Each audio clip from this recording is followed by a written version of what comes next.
ಇವತ್ತು ನಮ್ಮ ಸಂವಿಧಾನದ 4ನೇ ಅಂಗ ಅಂತಕ್ಕಂಥದ್ದನ್ನ ನಾವು ಭಾವಿಸಿದ್ದೇವೆ. 1977 ಅಂದಿನ ಪ್ರಧಾನಮಂತ್ರಿಗಳು ಇಂದಿರಾ ಗಾಂಧಿರವರು ಒಂದು ತುರ್ತು ಪರಿಸ್ಥಿತಿಯನ್ನ ಏರಿದ್ರು, ನಮ್ಮ ಮೇಲೆ ಎಮರ್ಜೆನ್ಸಿ ಡಿಕ್ಲೇರ್ ಮಾಡಿದ್ರು. 50 ವರ್ಷ ಆಯ್ತು ಇವತ್ತಿಗೆ ಎಮರ್ಜೆನ್ಸಿ ಡಿಕ್ಲೇರ್ ಆಗಿ. ಇವತ್ತು ಏನು ನಮಗೆ ಕಾಂಗ್ರೆಸ್ನವರು ಬಳುವಳಿಯಾಗೆ ಪತ್ರಿಕೋದ್ಯಮ ಮಾಧ್ಯಮದ ಸ್ನೇಹಿತರು ಕೊಡ್ತಾ ಇದ್ದಾರೆ ಅಂದ್ರೆ, ಆ 50 ವರ್ಷದ ಸುವರ್ಣ ಮಹೋತ್ಸವವನ್ನ, ಆ ಕರಾಳ ದಿನವನ್ನ ಇವತ್ತು ಕರ್ನಾಟಕದಲ್ಲಿ ಇವತ್ತೇನು ಮತ್ತೊಂದು ಎಮರ್ಜೆನ್ಸಿ 2.0 ಡಿಕ್ಲೇರ್ ಮಾಡ್ತಕ್ಕಂಥ ಒಂದು ಪರಿಸ್ಥಿತಿಯನ್ನ ಇವತ್ತು ಈ ರಾಜ್ಯ ಸರ್ಕಾರ ಒಡ್ಡಿದ್ದಾರೆ ಅಂದ್ರೆ, ವಿಧಾನಸೌಧದ ಒಳಗಡೆ ನಡೀತಕ್ಕಂಥ ಅವ್ಯವಹಾರಗಳಿದೆಯಲ್ಲ, ಭ್ರಷ್ಟಾಚಾರ ಇದೆಯಲ್ಲ, ಲೋಪದೋಷಗಳಿದೆಯಲ್ಲ, ಅವೆಲ್ಲ ಮುಚ್ಚಿಟ್ಕೊಳ್ಬೇಕಲ್ಲ. ಅದಕ್ಕೆ ಇವತ್ತು ಮಾಧ್ಯಮದವ್ರ ಮೇಲೆ ನಿರ್ಬಂಧ ಏರವ್ರೆ. ವಿಧಾನಸೌಧದ ಕಟ್ಟಡದ ಒಳಗಡೆ ಇಷ್ಟು ವರ್ಷಗಳ ಕಾಲ ಮಾಧ್ಯಮದವರು ಬಂದು ಸುದ್ದಿಯನ್ನ ಇವತ್ತು ಈ ರಾಜ್ಯದ ಜನತೆಗೆ ಬಿತ್ತರಿಸ್ತಾ ಇದ್ರು. ಅಂತ ಮಾಧ್ಯಮದವ್ರ ಮೇಲೂ ಕೂಡ ಇವತ್ತು ನಿರ್ಬಂಧವನ್ನ ಏರಿದ್ದಾರೆ ಅಂದ್ರೆ, ಇವತ್ತು ಈ ರಾಜ್ಯ ಸರ್ಕಾರ ಎಂತ ಭ್ರಷ್ಟ ಸರ್ಕಾರ ಅಂತಕ್ಕಂಥದ್ನ ಇವತ್ತು ಬಹುಶಃ ಇದೊಂದು ಸಣ್ಣ ಉದಾಹರಣೆಯಲ್ಲಿ ನಾವು ತಿಳಿದುಕೊಳ್ಬೇಕಾಗ್ತದೆ. ಹಿಂದಿದ್ದಂತ ನಮ್ಮ ಮಿತ್ರ ಪಕ್ಷದ ಮೇಲೆ 40% ಕಮಿಷನ್ ಅಂದ್ರು. ಯಾವ್ದ್ರಿ ಪರ್ಸೆಂಟೇಜು? ದಾಖಲೆ ಪ್ರಮಾಣದ ಪರ್ಸೆಂಟೇಜ್, ದಾಖಲೆ ಸೃಷ್ಟಿ ಮಾಡ್ಬಿಟ್ಟಿದ್ದೀರಿ, ಇತಿಹಾಸ ಸೃಷ್ಟಿ ಮಾಡ್ಬಿಟ್ಟಿದ್ದೀರಿ ಲೂಟಿ ಮಾಡೋದ್ರಲ್ಲಿ. ಯಾವ 40% ಯಾವಾಗ್ಲೂ ದಾಟೋಗದೆ.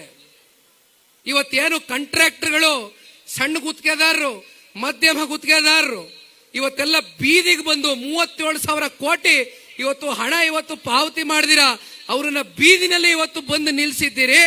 ಏನೋ ದೊಡ್ಡ ಪಾಪ ಕಾಂಟ್ರಾಕ್ಟರ್ಗಳು ಒಯ್ತಾರೆ, ಒಂದು 8-10 ಜನ ಸಂಪರ್ಕದಲ್ಲಿ ಇರ್ತಾರೆ, ಹೆಂಗೋ ಪರ್ಸೆಂಟೇಜ್ ತಗೋಬತ್ತಾರೆ, ಅವ್ರು ಕೊಡ್ತಾರೆ, ಅವ್ರು ತಗೋತಾರೆ, ಅಂಡರ್ಸ್ಟ್ಯಾಂಡಿಂಗ್ ಮಾಡ್ಕೋತಾರೆ.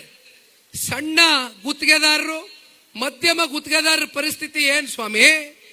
ಪಾಪ ಅವ್ರ ಮನೆಯಲ್ಲಿ ಚಿನ್ನನೋ ಮತ್ತೊಂದೋ ಇನ್ನೊಂದು ಅಡ್ಬಿಟ್ಟು, ಭೂಮಿನೋ ಜಮೀನೋ ಅಡ್ಬಿಟ್ಟು ಆ ಹೆಣ್ಮಕ್ಳು ಪಾಪ ಬೀದಿಗೆ ಬಂದು ನೇಣು ಹಾಕೊಳ್ತಕ್ಕಂಥ ಒಂದು ಪರಿಸ್ಥಿತಿಗೆ ತಂದೊಡ್ಡಿರ್ತಕ್ಕಂಥದ್ದು ಇದೇನಾ ಈ ಕಾಂಗ್ರೆಸ್ ಪಕ್ಷದ 3 ವರ್ಷದಲ್ಲಿ ನೀವು ಕೊಡ್ತಾ ಇರ್ತಕ್ಕಂಥ ಸಾಧನೆ? ಎಷ್ಟಪ್ಪ ಸೀಟು? 136, 138. ಪಾಪ ನಿಮ್ಗೆ ಸಮ್ಮಿಶ್ರ ಸರ್ಕಾರದ ಒತ್ತಡಗಳು ನಿಮ್ಗೆ ಗೊತ್ತಾಗೋದಿಲ್ಲ. ನಮ್ ಕುಮಾರಣ್ಣನ್ ಕೇಳಿ ಹೇಳ್ತಾರೆ, ಬಂದ್ರಲ್ಲಪ್ಪ ಅವತ್ತೆಲ್ಲ ದಂಡ ಇಳಿದ್ರು ಕಾಂಗ್ರೆಸ್ನ ಮಹಾನ್ ನಾಯಕರುಗಳು, ಇಡೀ ಡೆಲ್ಲಿ ಹೈಕಮಾಂಡ್ ಬಂದು ದೇವೇಗೌಡರು ಮನೆ ಬಾಗಿಲು ಕೂತ್ಕೊಂಡ್ರು, ಕುಮಾರಣ್ಣನ ಮುಖ್ಯಮಂತ್ರಿ ಮಾಡ್ತೀವಿ, 5 ವರ್ಷ ಮುಖ್ಯಮಂತ್ರಿ ಮಾಡ್ತೀವಿ, ಯಾವುದೇ ಏನೇ ಕಿರುಕುಳ ಕೊಡೋದಿಲ್ಲ, ನಮ್ ಜೊತೆ ಕೈ ಜೋಡಿಸ್ರಿ, ಬಿಜೆಪಿ ಅವ್ರ ಜೊತೆ ಹೋಗ್ಬೇಡಿ ಅಂದ್ರು. ಕೊನೆಗೇನಪ್ಪ ಮಾಡಿದ್ರಿ? ದಿನ ಬೆಳಗ್ಗೆ ಎದ್ರೆ ಏನ್ ಸ್ವಾಮಿ ಮಾಡಿದ್ರಿ? ಇವತ್ತು ಬಿತ್ತು ಸರ್ಕಾರ, ಅವತ್ತು ಬಿತ್ತು ಸರ್ಕಾರ. ಇಂಥ ಒಂದು ಸಂದಿಗ್ಧ ಪರಿಸ್ಥಿತಿಯಲ್ಲಿ ಬೇರೆ ಇನ್ಯಾರಾದ್ರೂ ಈ ರಾಜ್ಯದ ಮುಖ್ಯಮಂತ್ರಿ ಆಗಿದ್ರೆ ನಮ್ಗೆ ಸವಾಸ ಬೇಡ ಕಣ್ರಪ್ಪ. ರೈತರ ಸಾಲ ಮನ್ನಾ ಚರ್ಚೆನೂ ಬೇಡ, ನನಗೆ ಸರ್ಕಾರವೂ ಬೇಡ. ಹೆಂಗೋ ಒಳಗಡೆ ಅಡ್ಜಸ್ಟ್ ಮಾಡ್ಕೊಂಡು ಇವತ್ತಿನ ಮಾನ್ಯ ಮುಖ್ಯಮಂತ್ರಿಗಳ ಗುಂಪು ಜೊತೆ ಒಳಗಡೆ ಕೂತ್ಕೊಂಡು ಅಡ್ಜಸ್ಟ್ ಮಾಡ್ಕೊಂಡು ಅವ್ರು ಕೇಳ್ದಂಗೆ ಹೇಳ್ದಂಗೆ ಬರ್ಕೊಟ್ಟು ಕಳಿಸ್ಬೇಕಾಗಿತ್ತು. ಅದು ಕುಮಾರಣ್ಣ ಮಾಡ್ಲಿಲ್ಲ. ನೋ ಉತ್ಪ್ರೇಕ್ಷೆ, ನೋ ಊಹಾಪೋಹ. ತಾಜಾ ಸುದ್ದಿ ನಿಖರ ಮಾಹಿತಿಗೆ ಬ್ರೌಸ್ ಮಾಡಿ ವಿಜಯವಾಣಿ.net. QR ಕೋಡ್ ಸ್ಕ್ಯಾನ್ ಮಾಡಿ ಆಪ್ ಡೌನ್ಲೋಡ್ ಮಾಡ್ಕೊಳ್ಳಿ.